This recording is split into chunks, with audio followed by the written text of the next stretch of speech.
Sur cette chaîne, j'ai déjà posté 2 à 3 vidéos sur les bourses du Canada, mais dernièrement, je reçois beaucoup de personnes qui m'interpellent pour demander l'accompagnement juste pour les bourses du Canada. Je vais donc vous parler de ça dans cette vidéo.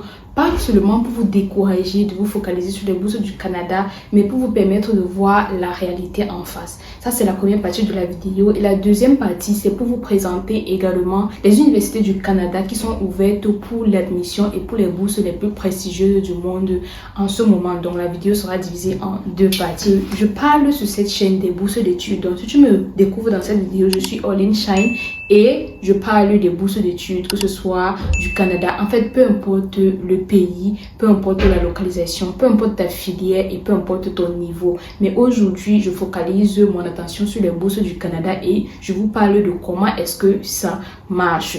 Donc, like la vidéo. Si c'est que tu me trouves pour la première fois, abonne-toi. Visite également la chaîne parce qu'il y a beaucoup de vidéos que j'ai déjà fait qui peuvent vous aider à trouver votre compte. Donc, like et abonne-toi. C'est Orline Shine en fait. Donc, comme je disais, je reçois beaucoup de personnes qui viennent m'écrire en inbox et me demandent l'accompagnement pour les bourses du Canada parce que j'ai posté juste 2 à 3 vidéos dessus et ils veulent l'accompagnement juste pour cette bourse-là. Déjà, mon accompagnement que je donne, c'est plus principalement pour les bourses Erasmus Mundus parce que je suis une étudiante Erasmus Mundus, donc c'est ça que je fais en ce moment. Et également les accompagnements pour les bourses que j'ai déjà posté sur la chaîne, genre je connais déjà comment ça se passe directement. Si vous regardez, ça vous intéresse, vous m'écrivez et vous prenez mon accompagnement pour ça. Pour les bourses du Canada, je dis souvent non aux gens qui m'écrivent et j'aimerais dire ça ouvertement pour vous faire comprendre certaines raisons pour lesquelles je ne donne pas mon accompagnement pour ça. Premièrement, parce que les bourses du Canada sont très sélectives. Figurez-vous que j'ai vu dernièrement une bourse du Canada, je ne sais plus quelle université, mais il demandait que la personne pour postuler à cette bourse doit avoir un minimum de notes de 18 sur 20. Genre 18 sur 20. Moi qui accompagne les gens, je pense pas que j'ai déjà géré un candidat qui a 18 sur 20, peut-être 17 sur 15, oui, mais pas 18 sur 20. Vous voyez que initialement, pour cette bourse-là, peu importe qui, tu as déjà perdu. Donc, quand je regarde ça et je me dis que je veux regarder un candidat, je veux regarder son dossier, je vais me rendre compte que c'est déjà perdu d'avance. Pourquoi alors je vais m'aventurer à prendre ton dossier, à prendre sur moi de dire que je vais travailler pour te donner une bourse au Canada? Non, alors que je vois que c'est déjà perdu d'avance. C'est pour ça que je ne prends pas les accompagnements pour les bourses du Canada. Deuxième chose, c'est que, comme j'ai dit, elle est très sélective. Ils ne regardent pas seulement même votre note, ils regardent parfois le leadership. Par exemple, pour les bourses de Mark Bain, c'était toute une affaire de leadership de A à Z.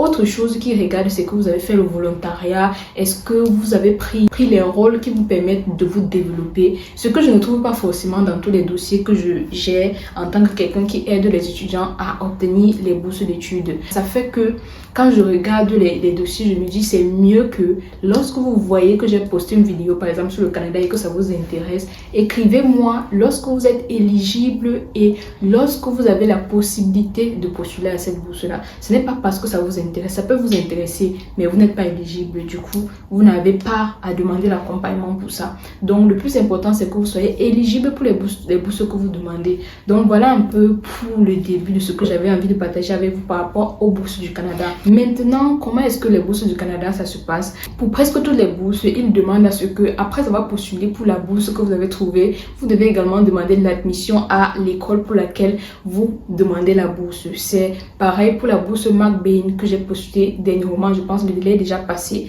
Et il y a beaucoup de personnes qui ont postulé pour cette bourse-là et je ne suis pas sûre que vous êtes au courant. Après avoir postulé pour la bourse, vous devez également postuler pour l'admission à l'université parce qu'il y a des gens qui m'ont écrit, ils ont postulé par eux-mêmes, même si j'ai aidé d'autres personnes, ils ont postulé par eux-mêmes et je suis sûre qu'ils ne sont pas au courant qu'ils doivent également demander la lettre d'admission à l'université McGill. Donc, rassurez-vous d'avoir demandé la lettre d'admission pour tous les projets ou les programmes pour lesquels vous avez postulé pour le master là-bas. Et c'est comme ça que la plupart des universités du Canada fonctionnent.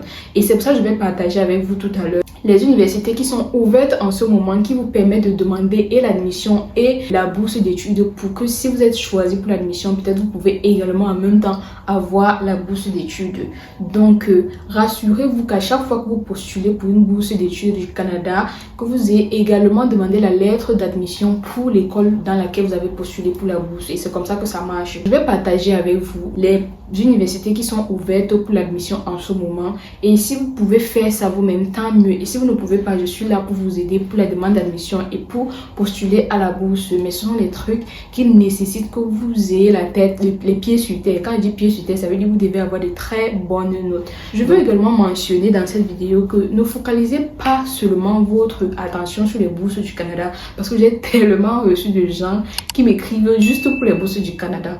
Est-ce que vous êtes éligible pour ça? Quand je demande par exemple, est-ce que vous avez les bonnes notes, vous dites oui, alors que vous avez 11 de moyenne, alors que vous avez 12 de moyenne. Au Canada, la plupart du temps, on demande que vous ayez au moins 16 de moyenne, parfois même 15 est petit. Au moins pour la bourse Mark Bain, ils ont pris 15, mais la plupart du temps, c'est au moins 16. Donc, rassurez-vous d'avoir les pieds sur terre. Et si vous n'avez pas les pieds sur terre, focalisez-vous sur d'autres bourses. Visitez la chaîne, il y a beaucoup d'autres bourses que j'ai postées, que les gens ne m'ont pas écrit pour dire qu'ils ont postulé. Parce que je sais quand les gens postulent, quand ils postulent, ils viennent m'écrire inbox, même s'ils n'ont pas pris mon accompagnement, pour me dire qu'ils ont postulé et ils me disent merci. J'ai posté la bourse de l'Australie, c'est déjà fermé, mais les gens n'ont pas pris l'opportunité. Je suis sûre que les gens n'ont pas pris l'opportunité. Sinon, dis-moi en commentaire si tu as pris cette opportunité là. J'ai postulé la bourse de l'Indonésie, c'est toujours disponible en ce moment. De Arabie Saoudite, c'est toujours disponible en ce moment. C'est ce genre d'opportunité. Ne focalisez pas seulement votre attention sur les bourses du Canada et rassurez-vous, sachez que ces bourses là, comme vous voyez là, c'était aussi facile d'avoir, ce que même les gens qui sont au Canada en train de souffrir pour payer l'école à 25 000 $ peuvent prendre cette bourse là. Donc, ne focalisez pas seulement votre attention sur les bourses du Canada, maximisez vos chances en postulant à d'autres bourses qui sont sur la chaîne. Visitez la chaîne et regardez les vidéos de temps en temps. Est-ce que vous êtes éligible? Et si vous êtes éligible, postulez à ça. Même la bourse de Belgique qui est disponible en ce moment, elle est là. Et bientôt, je vais encore poster une autre bourse de la Suisse qui pourrait être également intéressante pour vous. Autre chose que je vais mentionner pour finir, avant d'aller derrière la caméra, c'est que les bourses du Canada, parfois même tu as une licence ou un master, mais on te demande de recommencer au niveau 1. Donc, d'aller recommencer niveau 1, 2, 3 jusqu'à avoir ce que tu veux avoir comme diplôme. Donc, c'est un peu high. Sachez-le. Donc, j'avais envie de partager ça avec vous pour que vous puissiez savoir dans quoi vous engagez ou bien sur quoi est-ce que vous mettez tous vos engouements là. Et que je ne vous décourage pas par là, mais que je puisse être en train de vous faire comprendre de quoi il s'agit pour que vous puissiez maximiser sur vos chances par rapport à d'autres bourses, pas forcément les bourses du Canada. Donc, on va aller derrière la caméra. Je vous propose donc quelques universités qui sont ouvertes pour l'admission en ce moment et qui offrent des bourses vraiment très sélectives, mais de très bonne qualité, d'envergure, où vous pouvez demander l'admission et en même temps demander la bourse d'études. On se retrouve derrière la caméra. Vous pouvez le faire vous-même ou bien prendre mon accompagnement pour ça, mais même l'accompagnement là est très sélectif. Il faut d'abord que vous soyez rassuré que vous êtes éligible. Donc, on se retrouve derrière la caméra et j'espère que vous avez aimé la vidéo, que ça vous a appris quelque chose et que vous allez plus saisir d'autres opportunités, pas seulement les bourses du Canada. Sachez également qu'il y a un groupe privé que j'ai créé sur WhatsApp, que j'ai mis le lien en description, qui vous permet de pouvoir recevoir toutes les exclusivités sur les bourses en ce moment. Lorsque je publie une vidéo, je mets le lien dans le groupe, peu importe les informations qu'il faut, le temps que les bourses sont disponibles, tout. Je mets ça dans ce groupe privé là. J'ai mis le lien en description. Cliquez là pour pouvoir joindre le groupe si vous êtes intéressé à obtenir une bourse d'ici peu. Partagez également aux gens que vous savez qui ont besoin d'obtenir une bourse d'études ou alors qui ont la capacité de pouvoir obtenir une bourse d'études. Parce que quand on parle d'obtenir une bourse d'études, vous pensez que c'est facile, mais il faudrait que vous ayez l'éligibilité pour obtenir la bourse d'études quand même. En bref, ces bourses sont recensées sur ce site-ci. Je vais vous donner un bref aperçu de ce que vous devez savoir sur les bourses les plus connues ou alors les plus privilégiées du Canada. Déjà, les critères de sélection, les critères d'éligibilité, on va en parler.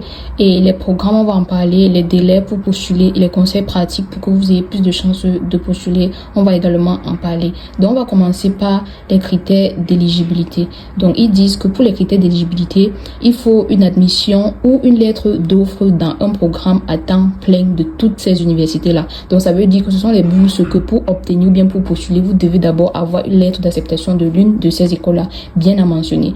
Il faut une excellence académique démontrée ou un potentiel de recherche.